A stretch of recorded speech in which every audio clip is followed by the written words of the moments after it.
Yo, what's up? It's PatReacts. We're back to check out a video um titled "To the Guy Who Wants to Know Why He's Lonely and Sad." I thought it had some interesting things in it that I wanted to cover. I wanted to point out that everybody feels this way sometimes. Everybody. It's happened to me so many times. It happens to everyone. And I think a lot of it lies in the fact that humans are social creatures by nature. And if we aren't fulfilled socially, then we're going to be really unhappy. And unhappiness manifests itself in many different ways. You could be depressed, you could be angry, you could just be completely reserved and sad. And in effect, you draw yourself away from other people, and that makes the problem worse. So you perpetuate this lifestyle of, I don't trust people, and people don't like me, and people are probably never going to like me, so I will never like people, and I'm okay by myself. But the fact is that you're so unhappy because you're alone. And when you realize that you're lonely, you don't really remember how to fix it because you've spent so much time avoiding people. So when the time comes when you're just completely sick of being so sad that you just want to fix everything and you want to do whatever it takes to make sure that you'll never have to be this sad again, that's when you have to realize that it really doesn't matter very much what people think of you. Yeah, I agree to an extent. Um, but I have this crazy idea. Mainstream ideology on this subject basically states that happiness is something that you always want to achieve and get to, right? It's like your main goal in life is I just want to be happy. And for a long duration of my life, I believe that. And I think over time I begin to realize that happiness is just something that humans have created in their mind to make themselves understand a sense of a feeling they have, right? Um, so if you look at the definition of happiness, it's like a state of well-being and contentment, or just the noun of it is state of being happy. So happiness, the state of being happy, you know, kind of a weird definition. A pleasurable or satisfying experience. I wish you every happiness in life. I had the happiness of seeing you.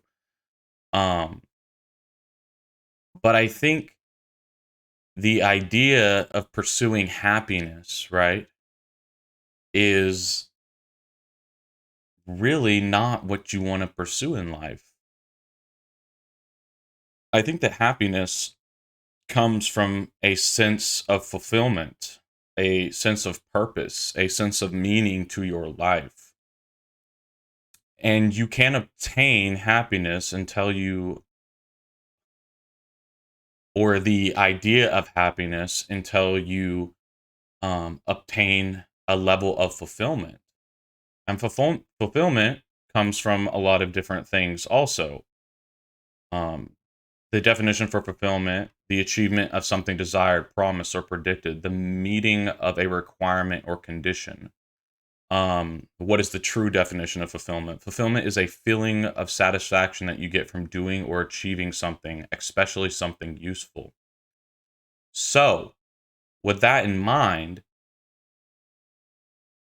if you want to feel fulfilled in life, right? If you want to feel fulfilled, that is like a little tongue twister right there. Then you're going to have to go beyond just trying to find things that are pleasurable or a satisfying experience, you know? It's not going to be enough just to search for pleasure and satisfaction, um or even contentment, because it's very hard to feel content in general.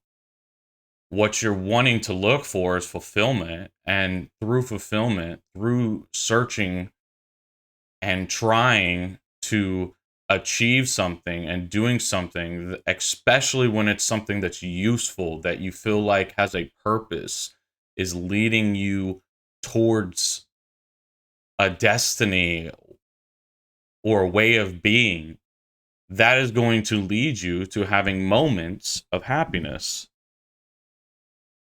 I talked with a friend, this was 5 years ago, about this subject. And we really kind of talked about the idea of good and evil, following along the ideas of religion, right? Why the classic question, if there is such a thing as a God, like why would he allow evil and bad in a world full of good? And we went back and forth. It was a very long conversation. I'm not kidding you. We talked for like 4 hours about it.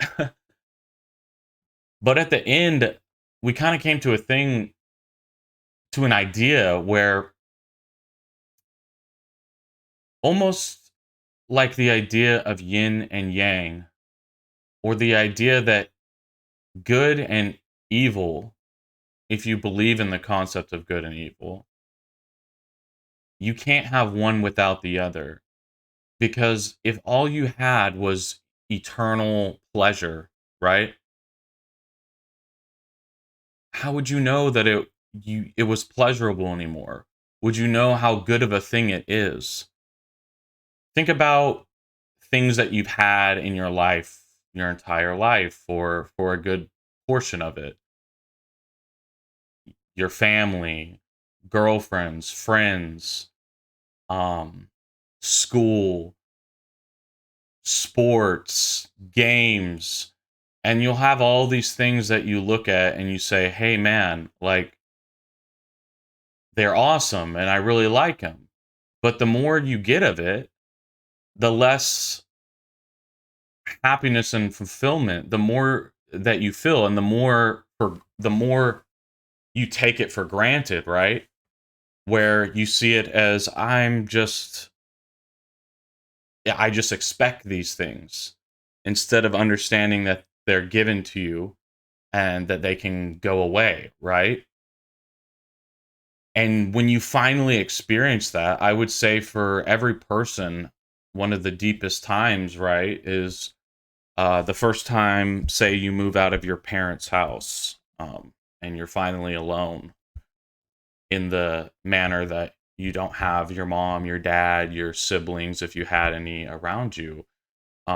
Maybe you move to an entire different city. And for the first time in your life, you go, all these things that I just expected are not there anymore. Not on the same level. There's not the level of attachment that I thought there was going to be. And many times they call it, homesickness, or I remember kids at camp, like when I went to summer camp or something, and they would be like, man, they would get so sad and be so distraught over being gone from their family. And different people had different levels of that. Even me, I'm a very independent person, but I did still feel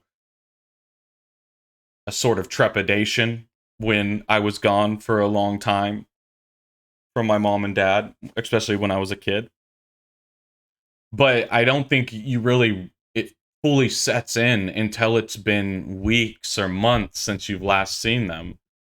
Um, and that's your first experience of that environment around you getting taken away from you.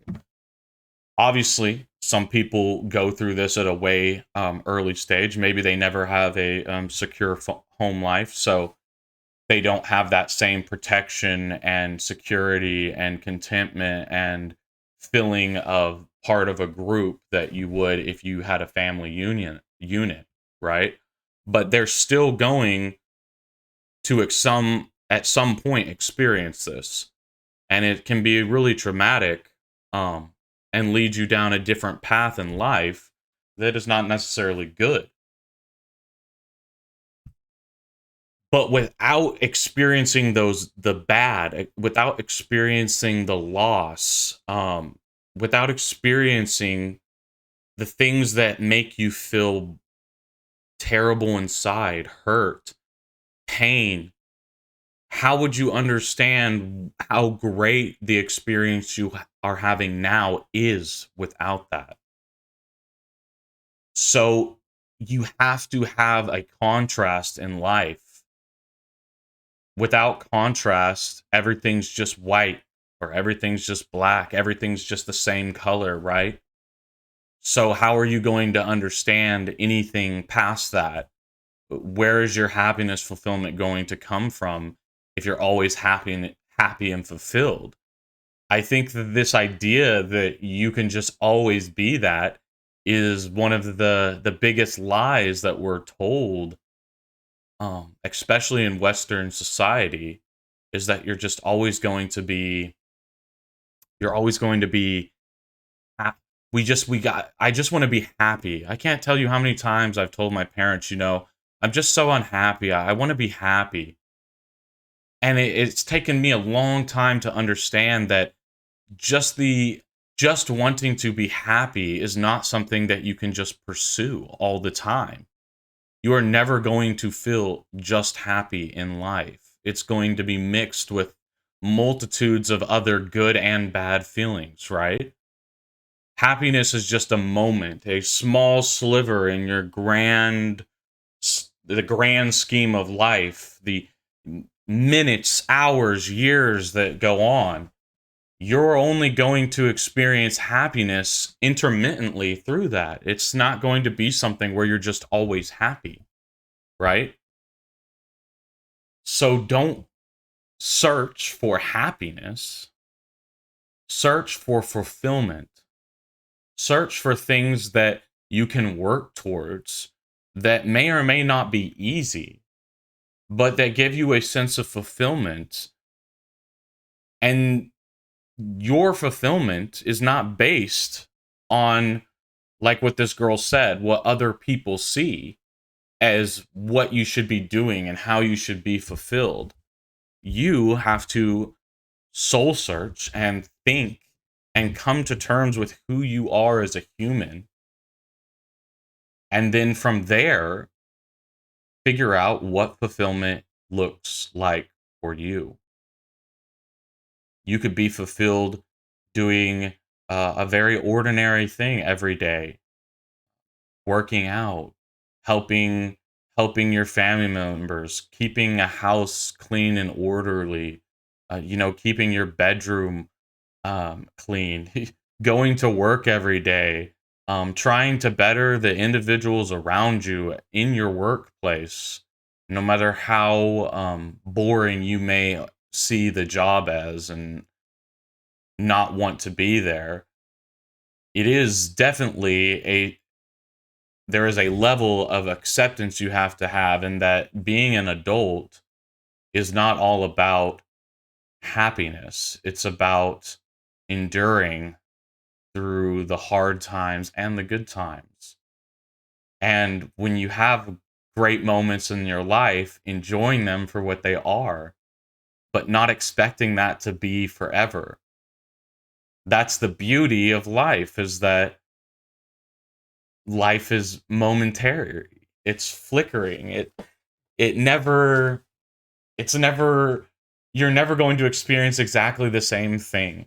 And every moment you catch in life, every moment you get to experience, the good and the bad, is an experience that will never quite be the same.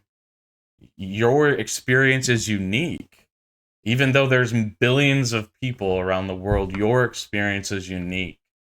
And you can view it as, man, I can't believe I have such bad luck and everything's terrible and my life just sucks. Or you can view it as, man, what can I take from this terrible situation? What can I learn? What can I drive myself to do to get out of it, to see the bigger picture, to realize that this pain that was inflicted on me is just momentary, and that in a few weeks I'll be over it, or a few months, or a year. What's a year in my entire existence?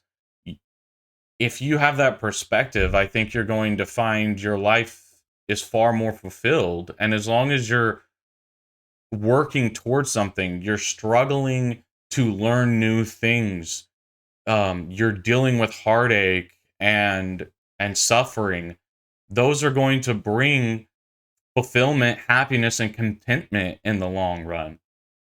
Because you'll understand when you finally meet that group of people or that special person or get that wonderful job with the boss that truly like cares about you, you're going to realize how great and beautiful that is. And every day you live in that, you need to remind yourself that that's fleeting and it could go away. And so to cherish and enjoy it while you have it. And the fact is that everyone cares what people think about them. That's also human nature. It'd be crazy if you didn't. I mean, I could walk around. I think too with that is that when you're talking about caring about what other people think about you, to an extent, if you want to be part of a society at whole, you do have to worry about this. But I can tell you, as somebody that has never really um, pursued just this social hierarchy of dressing the right way and acting in a certain way, I try and take care of myself, but like with clothes, I barely buy new clothes. Just this year, for the first time in like 2 years, I finally bought a couple new pairs of pants and like 7 to 10 different shirts and some new hats and stuff, that because I started wearing hats again lately. Mainly because I'm going a little bit bald, you know. Um, and to an extent, I feel a little bit worried about it, but then I realize that it's like everybody goes through this in some way, shape, or form. There's something on their body that changes, and it's not such a big deal as you're making it out to be.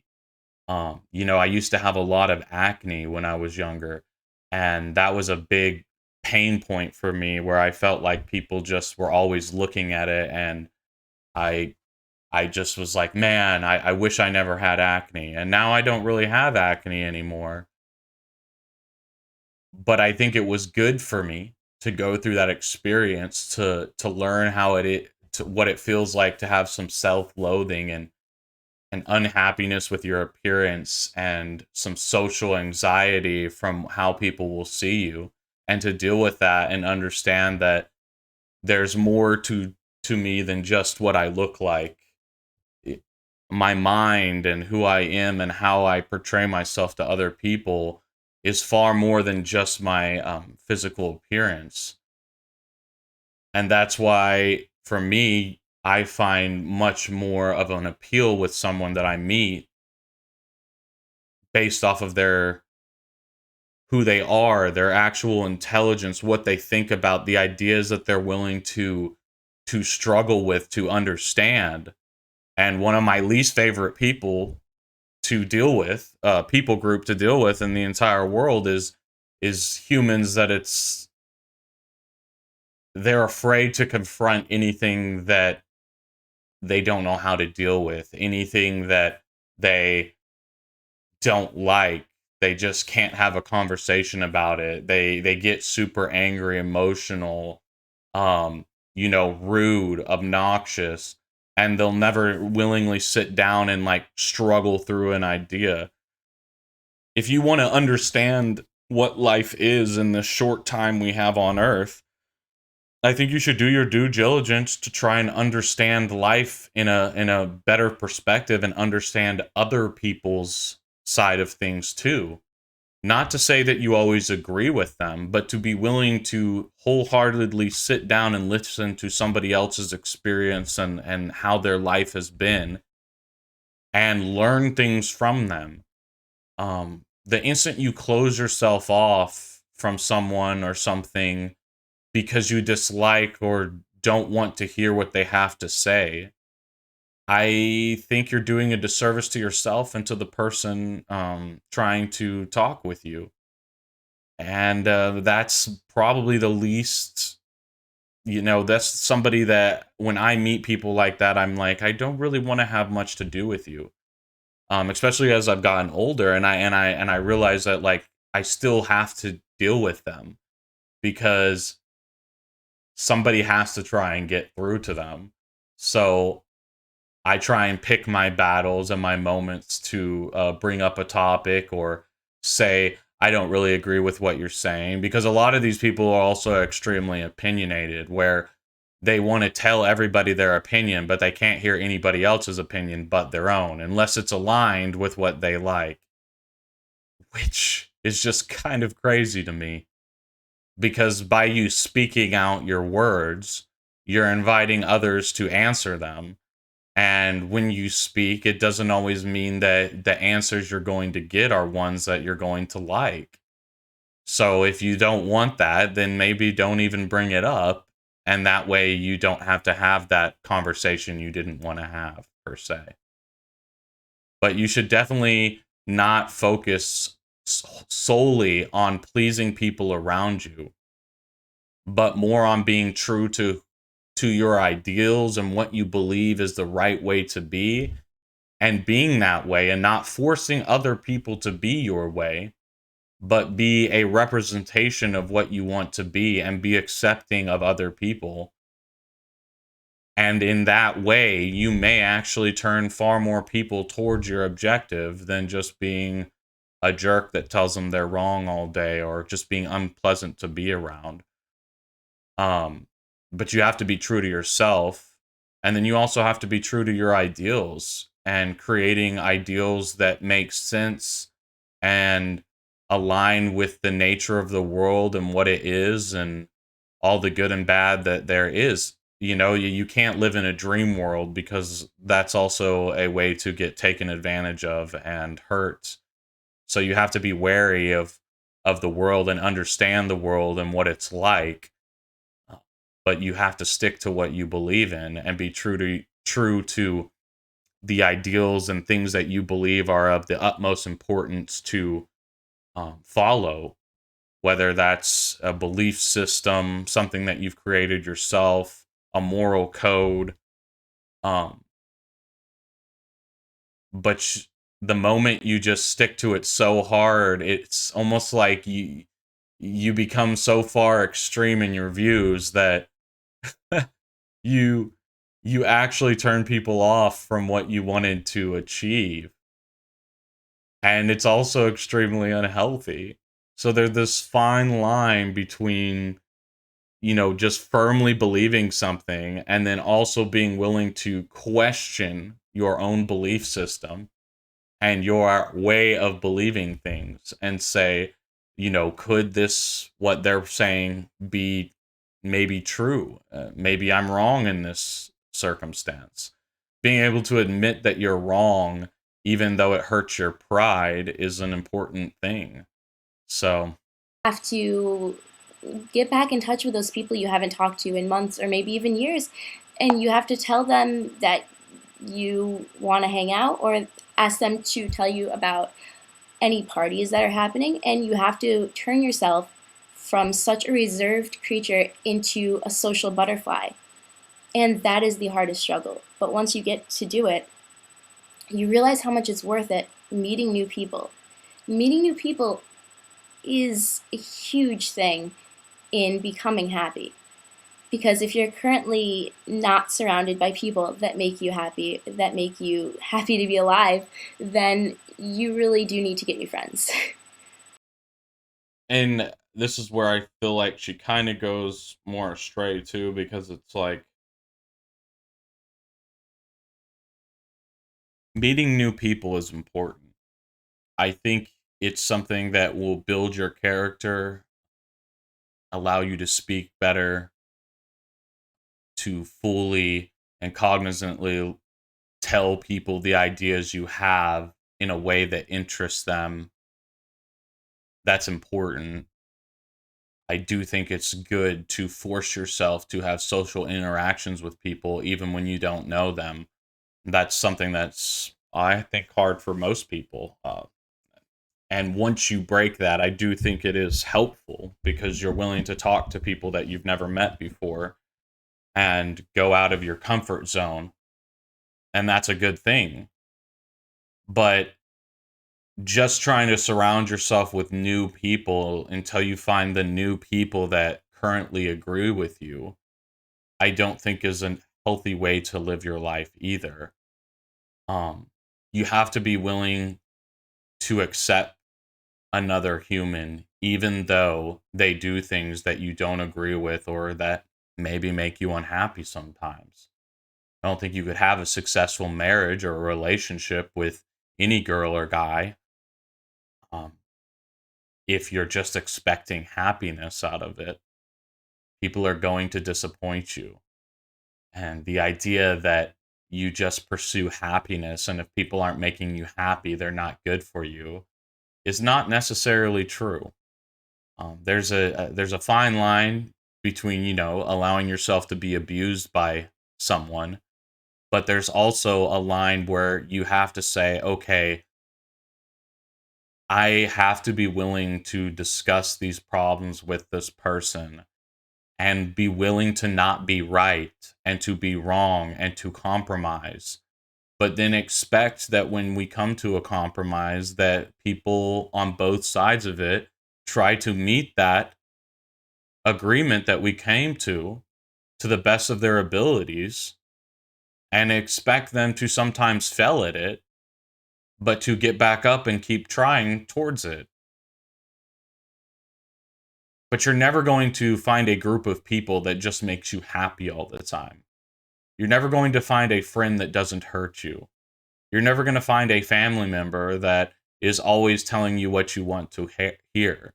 You can't surround yourself with an echo chamber because eventually you'll just have to find new friends constantly because they're always going to say something that you dislike and don't agree with.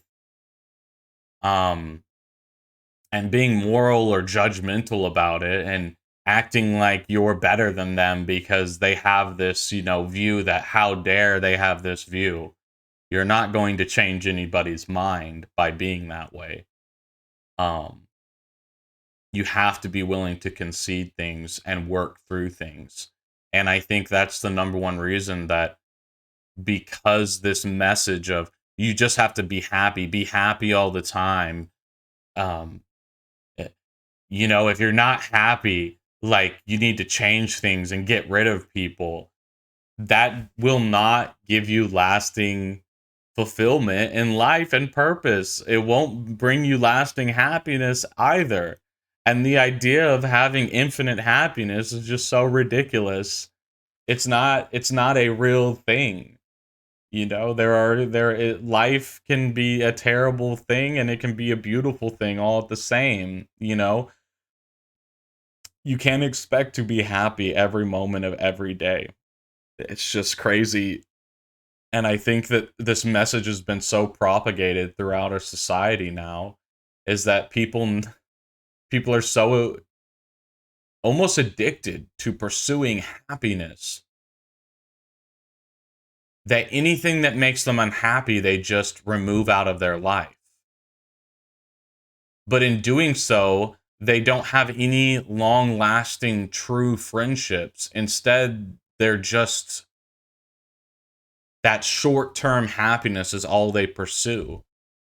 And they have no lasting fulfillment and eventually they become sad and depressed even though they're searching for happiness and they become unhappy even though all they want to do is be happy all the time because they've been lied to and told that happiness is just something that you'll possess the rest of your life once you get to this point or once you get a wife or a really good girlfriend or once you have a wife and kids and a house, like now you'll be happy. And that's not true. You, happiness is not something that you will ever obtain fully. It's something that you'll have moments of and then you'll lose it and you'll have other moments, but it's about going through that battle together and removing people or finding new people to surround yourself with because the old people didn't make you happy enough in some way, shape, or form is just I think a pretty dumb way to live your life. So, one of the easiest ways to do that is to find out about social events, parties, whatever you have to do, and be confident that you are an interesting person. No matter what you have told yourself for years, no matter what you've heard negative people say about you, the fact is that if someone only has negative things to say about you, their opinion honestly doesn't matter because they were never going to give you a chance in the first place. And if you only have negative things to say about yourself, I'm sorry, but that opinion doesn't matter either because every person is responsible for their own happiness. And if you really don't want to be sad anymore, you have to take matters into your own hands. You have to become happy by changing your attitude. And it really is all about attitude. Yeah, so it's like this idea that, oh, you have to be. I agree that you should not allow certain levels of negativity in your life all the time. But I also think that you are going to have to confront that negativity and learn how to deal with it and do what you can. And some things are out of your control, like the way your face is shaped, or how tall you are, or what your physical build is. Yeah, you can work out, get in really good shape, manicure and take care of yourself. But there's only a limit to that side of things. So when people are negative about your looks, I think it's like you just laugh it off or you just move on, and it's okay. And if somebody is constantly being negative in your life, then yeah, I think there's definitely a point where you need to remove them out of your life. I think happiness is not an attitude. Happiness is just something that you experience at points in your life.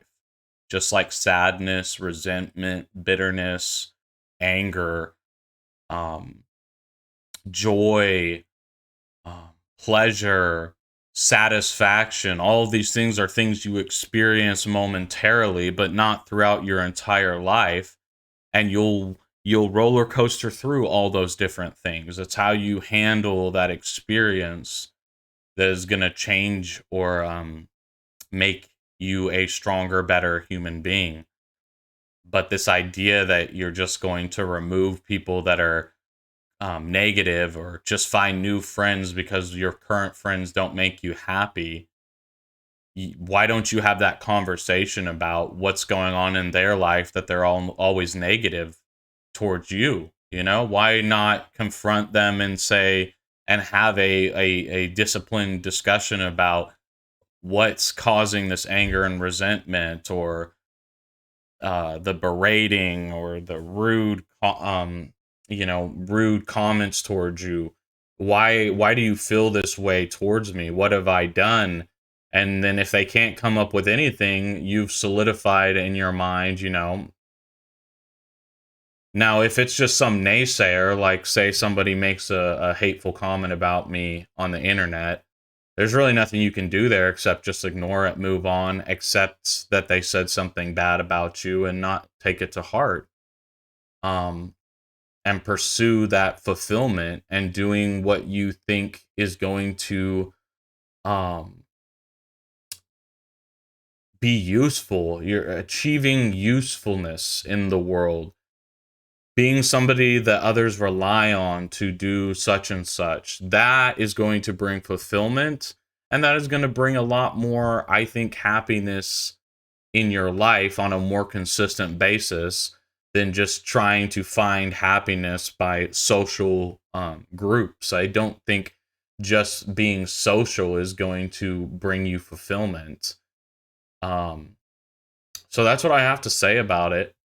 I thought it's not that she's trying to guide people in a bad way or that her message isn't true in some shape or form, but I think the idea of happiness being something that you'll just always have, and or if you do this and that, you're just going to obtain it and it's going to just radically change your life, and then my god, I'll just be content, satisfied and happy for the rest of my life once I get this new job, once I finally get married and have children, or once I, reach this goal on a video game, or it's like you set goals, reach them, set a new goal, reach it, but try and do things that are useful for others around you. Don't just do things that are just for yourself. And if you do, you're going to be dissatisfied probably the majority of your life, unfulfilled, and most likely unhappy more often than not through that. Um, but the pursuit of just being happy, I don't think is healthy possible, because nothing is infinitely there. It's always going to be momentary, fleeting. So that's what I have to say on this subject. I'm sorry I talked so long. I probably made this into like a freaking 40-minute video, but I just saw it and was like, this is interesting. This was in 2010. I would wonder where she's gone and what happened to her with this mentality. Um, but yeah, that's all I got to say on it. So without further ado, peace. Remember to like, click, and subscribe. If you listened all the way, I appreciate it. Comment any of your thoughts below. Am I off on this? Uh, is there something I missed? Something I should have covered more? And I appreciate it. Peace out. Oh, I clicked the